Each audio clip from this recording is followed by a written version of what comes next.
siempre que yo lo cargo.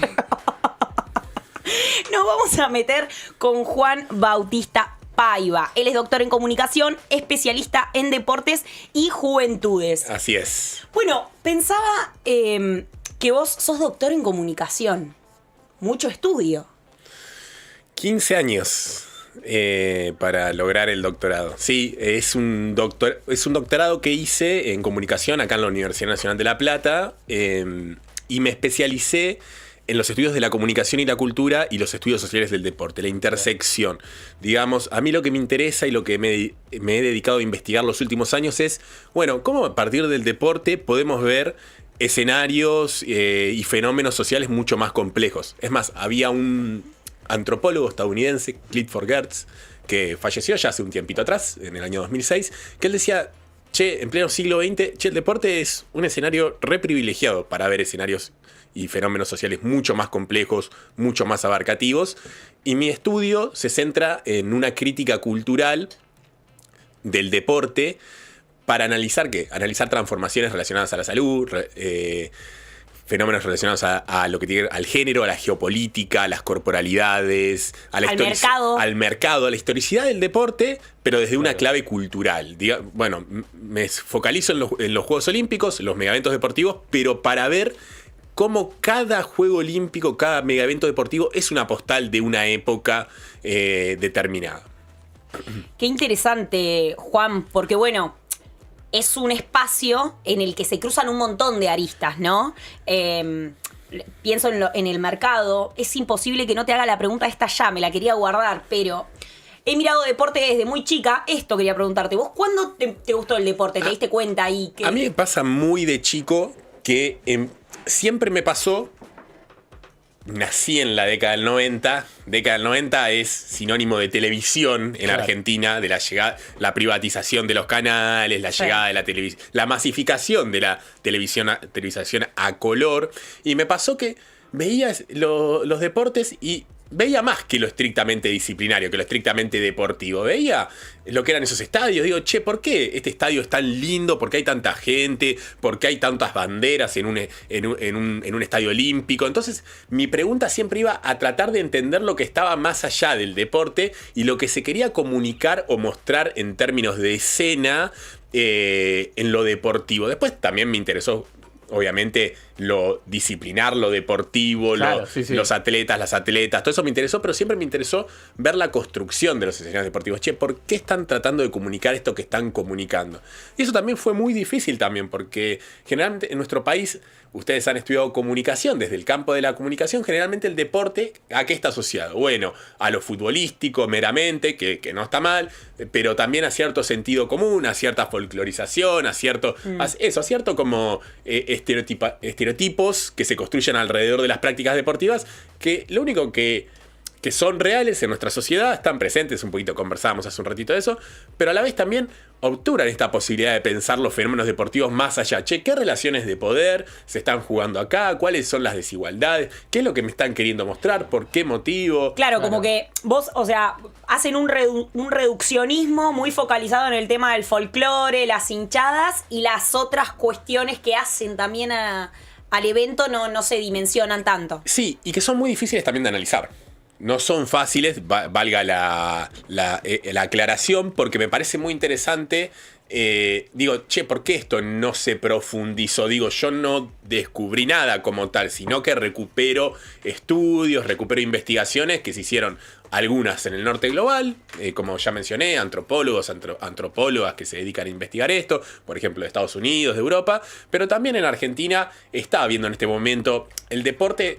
Está muy en agenda. Sí. Ayer veíamos, por ejemplo, el partido de la selección. Estaba lleno el estadio de River. El estadio de River hoy en día es el estadio más grande de Latinoamérica. Entran 80.000 personas. Mira, no sabía más. Eso. Después de la remodelación quedó como el estadio más grande de América Latina. Mira. Que más capacidad puede recibir de personas. Y eso también es algo muy novedoso. Hace no tantos años atrás, la selección no era lo que es hoy en día, más allá está asociado al éxito que ha tenido nuestra selección nacional, pero también, si vemos partidos, no sé, de las eliminatorias Brasil 2014, Sudáfrica 2010, el estadio no estaba tan lleno. Sí, otro clima también en la gente. Otro clima, otro espectáculo. Claro. Otro rendimiento deportivo. Siempre el deporte está entrelazado a los intereses que lo rodean, digo. También conversamos hace un ratito atrás de, no sé, el caso de Jordan en los 90. Digo, hubo también momentos de la historia contemporánea que hicieron que el deporte sea lo que sea hoy en día. Hubo atletas que fomentaron eso, que fueron utilizados también para potenciar esa espectacularización del deporte, donde también las corporaciones son las que terminan decidiendo al fin de cuentas, ¿no? Hay un antecedente, para poner un ejemplo, en los Juegos Olímpicos de 1984 en Los Ángeles, el Comité Olímpico Internacional firma un acuerdo que se llama TOP, que es por las siglas en inglés, pero es un acuerdo donde dice, che, las grandes marcas, ustedes van a ser patrocinadores oficiales. Ok, listo, para explicar de una manera muy sencilla. Y a partir de ahí, las grandes corporaciones se empiezan a aliar a las federaciones deportivas, sobre todo a lo que es el Comité Olímpico Internacional y la FIFA, que es la Federación Internacional de Fútbol. Digamos que son como las dos grandes organizaciones que de ahí para arriba, para abajo, bueno, ¿no? Son las que como que bajan los lineamientos, cómo se hace. Y desde la década del 80 hasta acá, hasta el año 2025, cada vez ha habido más esfuerzos y más intentos por ligar o por vincular a partir de los intereses a las corporaciones con el deporte. Y eso también implica, bueno, la construcción de un determinado escenario deportivo, ¿no? Donde sea sofisticado, donde sea lindo, donde sea transmisible, donde la televisión pueda también mostrar una escena determinada. Pensaba ahí en los Juegos Olímpicos del año pasado, que muchísimas personas, o sea, lo vieron más de 5.000 millones de personas, o sea, claro, 3/4 de la población mundial en algún momento prendió la tele y dijo, che, me interesa esto. Locura. Locura total. Locura total. En un momento de la historia donde estamos atravesados por esto, por la pantalla, por las redes, por la instantaneidad. Bueno, un evento muy de siglo XX, también los Juegos Olímpicos, pero también a la vez ahí se construyen imágenes, y se construyen postales, y se construyen mensajes que tienen como destinatario, como destinataria a la población mundial, no es solo específico. Claro. Por ahí un Juego Olímpico es un mensaje que quiere dar un determinado país en un determinado momento del mundo. Por ejemplo, podemos ir a los Juegos Olímpicos de Tokio 2020+1, los de la pandemia. Japón quería, antes de la pandemia que se inició en el 2020, Japón lo que quería mostrar era un país profundamente industrializado, con una alta industria en términos de tecnología, una potencia en el mapa occidental. Y después terminó ocurriendo la pandemia y fueron los Juegos Olímpicos de la empatía, la comprensión, el cuidado, mantenernos unidos, todos los mensajes que hubo a nivel global en torno a esto de la necesidad de estar fuertes, unidos. Digo, bueno, ahí se construyó un mensaje de época, ¿no? Son plataformas, son dispositivos que nos permiten entender determinados mensajes o determinados climas de época. Es muy interesante eso, siempre uno como que vuelve al ejemplo más a la mano, es el Dream Team del 92, ¿no? En ese sentido. Bueno. Estados Unidos de una derrota hacía poco, la Unión Soviética desarmada hacía muy poco, como que hay siempre una lógica de Estados Unidos no es que solo quería ganar, sino mostrar una impostura de lo que era Estados Unidos, vos decís una foto de época, Estados Unidos por encima de todos los demás por amplio margen. Bueno, ese ejemplo que traes vos, Fran, es recontra interesante porque la participación del Dream Team fue en un marco, los Juegos Olímpicos de Barcelona 92. Que los Juegos Olímpicos de Barcelona 92, ¿cuál era el mensaje que tenían? Era, la Unión Soviética se desintegró, cayó el muro de Berlín, ahora el mundo está unido. ¿No? ¿Unido bajo qué premisa? ¿No? Bajo las premisas neoliberales que se pregonaban desde Washington, digo. Y ahí el Dream Team participa, ya sin la Unión Soviética, ya sin ese adversario que lo había derrotado en el siglo 88. Claro. Lleva las mejores, es más, en el medio pasa algo entre el 88 y el 92, es que se permiten. Los Juegos Olímpicos de Barcelona son los primeros Juegos Olímpicos que se permite que un atleta profesional vaya a un Juego Olímpico. Por eso es que va el Dream Team. ¿Cuál es ese año, perdón? 1992. Es la primera vez que se reconoce oficialmente que podían participar atletas profesionales. Hasta ese momento solamente podían participar atletas amateurs, aunque ya hacía rato sabía que no había atletas amateurs, sino que había profesionales. Ahora bien, bueno, ese fue el primer Juego Olímpico a nivel global que estuvo en una época de la televisación a color, ya había patrocinadores, ya había una cierta escena de ordenamiento global que hizo un borramiento de la conflictividad política de la Guerra Fría. Lo que interesaba era decir, bueno, ahora esa conflictividad política de la Guerra Fría no está más, démosle paso a este nuevo ordenamiento, esta supuesta paz neoliberal, donde ya armoniosa, ¿no? Hay un montón de referencias culturales a este momento, que es la época en la que nosotros... We are the war, we are the children, ¿no? Exactamente. Esa supuesta fraternidad global que en realidad duró muy poquito tiempo. Claro. Sí, total. Es muy gráfico esa escena y cómo culturalmente también el deporte es afectado. Y el deporte también fue utilizado. También el deporte fue utilizado para transmitir esos mensajes que estamos hablando en torno a la política económica global, alineamientos globales. Y también las organizaciones deportivas van negociando con todo eso. Van tejiendo alianzas, relaciones, para tratar de configurar cierto mapa global que obviamente está relacionado a los intereses del norte global. Te iba a decir eso, Juan. Escuchándote decías, bueno, en ese momento el deporte fue utilizado. Pregunto si no también hay algo de que pasó a ser un actor dentro de la negociación también. Ahí está muy, muy bueno eso que decís, Euge, porque nunca el deporte es del todo utilizado, ¿no? Es como una práctica cultural donde también pasan cosas que no pueden ser controladas o no pueden ser medidas del todo. Y me parece que también cada vez este avance del mercado de las corporaciones sobre las decisiones que hay en torno al deporte, sobre todo el más alto rendimiento, va tejiendo una forma esperada de hacer, de transitar, de vivir el deporte. En nuestro país tenemos, por ejemplo, el caso de los clubes sin fines de lucro, ¿no? Que tan atacados están y tantos intentos por privatizar hay con el nuevo proyecto de la SAD y demás. Pero quiero decir, el deporte es una práctica cultural que también tiene una cierta, decía un antropólogo argentino, Eduardo Archetti, una relativa autonomía, ¿no? Una relativa como cosa de... El deporte tiene una cierta independencia, que es cierto, que ocurre, que pasa, pero también pareciera que estos avances de las corporaciones sobre el deporte, bueno, hay avances, hay retrocesos, hay tensiones. Bueno, en ese sentido también hablábamos un poco al inicio de lo que pasó con Independiente, ¿no? Sí. Pienso, bueno, por ahí el club con una postura, cumpliendo o no la reglamentación que la Conmebol había dispuesto para jugar ese partido, pero la hinchada también, más allá de los violentos, digo la hinchada real, no los violentos, sino la hinchada de Independientes, desconforme con el planteo, o sea, esto, lo que mencionabas, la tensión. Sí, en nuestro país hay un recorrido teórico bastante interesante para contar a quienes están escuchando, producido en torno al fútbol y la violencia de las barras, ¿no? Hay muchas investigaciones en torno a las barras bravas, a lo que se conoce como barras bravas. Hay un montón de lógicas también de ese campo que son particulares de ese actor social.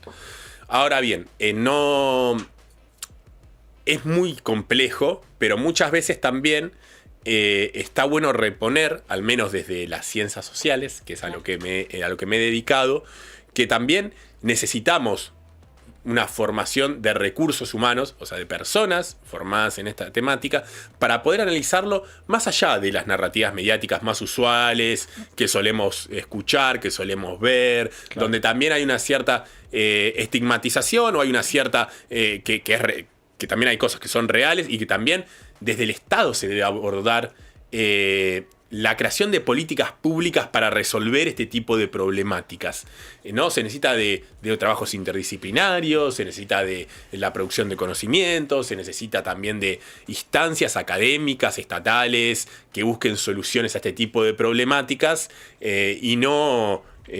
ha habido intentos también con avances, retrocesos, pero creo que sobre todo eso, ante estos casos tan crudos que se nos mostró de violencia, la necesidad de políticas públicas que busquen soluciones a ese tipo de problemáticas. Escuchamos a Juan Bautista Paiva, él es doctor en comunicación y especialista en deporte y juventudes. Ha hecho trabajos, en este momento, si no me equivoco, estás dando clases en un seminario de posgrado, ¿verdad? Así es, soy invitado de un curso de narrativas mediáticas de género y deporte que es dictado por la investigadora Ludmila Fernández López. Ella es una investigadora y docente, investigadora de la Universidad Nacional de Quilmes y docente de la UNLP.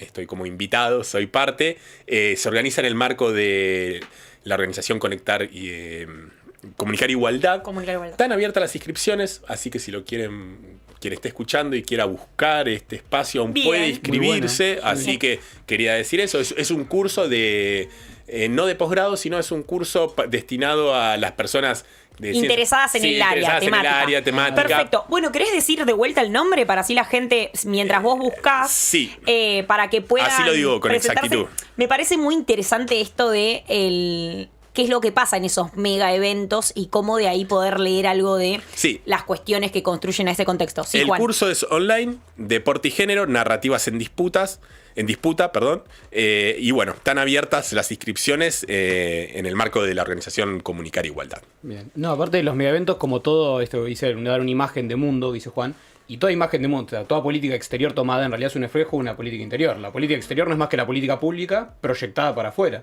Recuerdo durante el macrismo 2015-2019 los esfuerzos de la gestión Macri por tener los Juegos de la Juventud en 2018. ¿En el marco de qué? De una visión de, bueno, estamos conectando al mundo, que estuvimos cerrados, de ir a que... Es muy loco cómo todo eso conecta. Es muy interesante también, y es cierto que también los megaeventos deportivos son una vía, o han funcionado como vía legítima de ingreso al mundo, claro, entre comillas, a cierta representatividad global, que también tiene una parte de narrativa, ¿no? Que no sabemos hasta dónde es real, claro, pero también una parte de verdad. Como Qatar. ¿Por qué? El Comité Olímpico Internacional tiene mucha más representatividad que la organización, que la ONU, claro, que la Organización Mundial de Naciones. ¿Por qué? Porque tiene tiene muchísima más participación y muchísima más representatividad.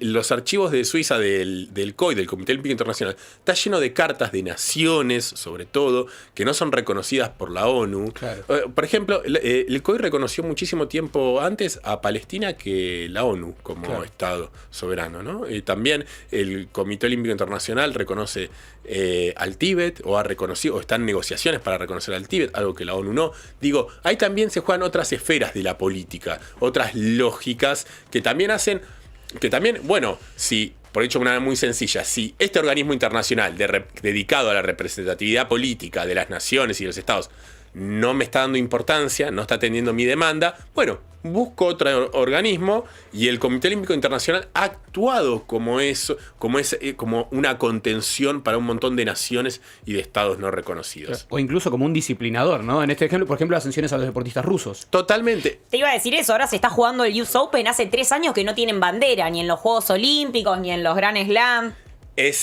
Hay una doble vara también ahí, ¿no? Claro. Porque sí, también ciertos casos de dopaje o de doping que están relacionados a las sanciones a Rusia, también hay otras naciones que tienen atletas involucradas en ese tipo de situación, y no está el mismo tipo de sanción, o hay países que han invadido otros países también y no estuvo ese tipo de sanción. Entonces está bueno ver cómo las instituciones del deporte, por un lado, también dicen, che, yo tengo capacidad de crear antecedente en relación a un conflicto geopolítico, como el caso del conflicto ruso-ucraniano. Pero a la vez no crean el mismo antecedente con respecto a otras situaciones. Cuando Estados Unidos invadió Irak en el año 2003, Estados Unidos participó de los Juegos Olímpicos de Atenas 2004. Claro. Y no hubo una sanción por parte del Comité Olímpico Internacional. Entonces ahí se juegan también una doble vara. Vuelvo a la actualidad, al presente. Ahora lo que se está hablando en Europa, leí ayer, es por qué no está la misma sanción para los atletas y las atletas de la delegación de Israel, claro, en relación a lo que está ocurriendo en Palestina. Digo, si hay un antecedente, lo que se está conversando, si hay un antecedente con respecto a este caso, ¿por qué no con respecto al otro? Son debates, son discusiones que tienen que ver con la política internacional, que tienen que ver con intereses geopolíticos, donde el deporte también actúa, no es indiferente. Muchas veces está esta cuestión del deporte como espacio apolítico, como espacio libre de la política. Y la verdad que, insisto con esto, hay que entender ese doble movimiento complejo. Sí, el deporte tiene cierta autonomía del resto de las esferas sociales. Eso es cierto, por lo que implica y por lo que es en nuestro país. Pero eso no lo hace libre, o no hace que esté exento de la profunda politicidad que tiene también. Tiene cierta autonomía, insisto en esto, pero no lo libera de la politicidad, porque no deja de ser lo que decíamos antes, una práctica cultural inserta en relaciones de poder, en una historicidad, contextualizada. Bueno, tengo que hacerte esta pregunta porque hace bastante tiempo la tengo, siento que sos la persona indicada, ya que sos doctor en comunicación y has trabajado mucho en deportes, juventudes y mega eventos. ¿Cuándo fue el momento en el que las transmisiones de las señales deportivas, porque no fue hace mucho, tengo la sensación de haber vivenciado el momento en el que se modificó la condición en la que se llevan adelante las transmisiones de grandes eventos, se modificó en términos de... se estructuró, ¿no? Antes había mucho más micrófono abierto, ahora es como que el plano es a un mismo lugar, hay un incidente en una parte del estadio, eso no te lo muestra, la señal oficial no te la muestra. Si hay algún disturbio entre jugadores, la señal oficial te muestra otra cosa. O sea, yo realmente siento que en mi vida veía esas cosas y de repente hay una decisión que empieza a suceder en estos grandes eventos. Es como todo progresivo. No hubo un momento dado. Es más, hasta hay dentro de la reglamentación del Comité Olímpico Internacional, menciono mucho el Comité Olímpico Internacional porque es el ente que baja la línea, la legislación, que las federaciones, que todo lo que está abajo tiene que seguir. Y todos los otros deportes. Claro, o sea, es un poco la institución rectora, el eje, exactamente. Hay una hay una reglamentación, si no me equivoco es la número 19, no me quiero equivocar en eso, pero me parece que es ese número, que básicamente lo que hace es sancionar a cualquier atleta si expresa un posicionamiento político. Okay. Y son sanciones muy severas. Okay. Tranquila. Sí. Pongo el ejemplo de lo que fue, vuelvo al caso de la pandemia, que para mí fue un momento muy excepcional en cuanto a nivel deporte y a nivel social. Y un momento de muchísima politicidad en la conversación pública y mediática. En los Juegos Olímpicos, en los Juegos Panamericanos que son justitos antes de la pandemia, en Lima 2019, muchos atletas y muchas atletas estadounidenses se arrodillaban en lo que tenía que ver con el Black Lives Matter. Claro. Exacto. Bueno, y ahí también el Comité Olímpico Internacional trató de castigar con esta reglamentación que tiene. Inclusive en los Juegos Olímpicos de Tokio hubo un montón de denuncias. Y ahí aparece la doble vara que mencionabas. Y ahí aparece la doble vara. Bueno, ¿de qué país es este atleta o esta atleta que está posicionándose? Claro. También ahí hay un peso a la hora de definir la sanción dependiendo de dónde venga y dónde sea la trayectoria. Y también hubo un montón, esto es lo que decís vos, Euge, hubo un montón de transformaciones a nivel normativa para borrar la politicidad del deporte, para borrar, o sea, vemos cuando hay, no sé, una final de una Champions League, cuando hay un Juego Olímpico, cuando hay un Mundial como el de Qatar que vos mencionabas, son escenarios impolutos, son escenarios de asepsia política, ¿no? Son lugares festivos donde hay unos antropólogos y antropólogas de Estados Unidos que dicen, son esos lugares donde pareciera que el mundo funciona bien, ¿viste? Que vos lo ves y decís, che. Es una peli de Netflix. Es una peli. Al final esto funciona, decís un poquito, ¿no? Claro. Y la verdad que un poco también, yendo a tu primera pregunta, y a mí me interesan los deportes también por eso, pues yo veía eso de pibe y decía, che, esto funciona, esto está buenísimo, esto está... Claro. Acá hay algo. Pero no es más que una fotografía, que una postal muy armada, donde hay muchísimos intereses que está bueno pensarlos. Claro, sí, es un recorte. Bueno, escuchan a Juan Bautista Paiva, él es doctor en comunicación, fue nuestro conductor invitado, y yo no sé si ustedes escuchan las señales que yo escucho. Son unas señales que vienen del más allá. Son señales que nos informan algo que va a suceder durante el fin de semana. Va a suceder en Miramar, en Mar del Plata, en 9 de julio, en Saladillo, en la ciudad de La Plata, La Matanza, Berizo, 9 de julio. Van a suceder las elecciones legislativas en la provincia de Buenos Aires. Como todos saben, gente, este próximo 7 de septiembre, las y los bonaerenses elegimos a nuestros representantes para cargos provinciales y municipales, ¿sí? Bueno, cositas que tienen que saber.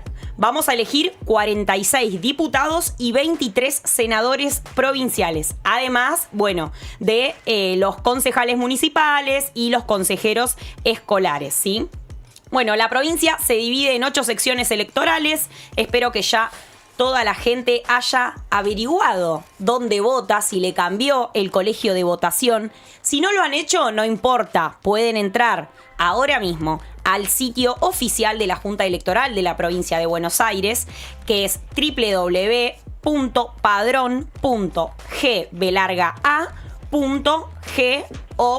www.padron.g_a.ar.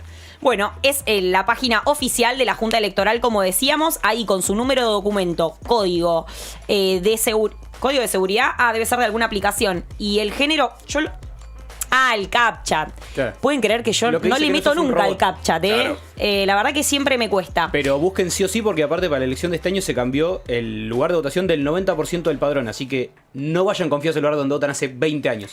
Chequen por las dudas. Ahí escucharon a Fran Panela siempre tirando la data clave. Yo chequeé, a mí no me cambió, por mí suerte. sí. ¿A vos te cambió? Bien. Bueno, háganlo, compren unas facturitas. Mañana hay promo de Banco Provincia en las carnicerías. Yo voy a comprarme unos choris, así que los invito a hacer lo correspondiente.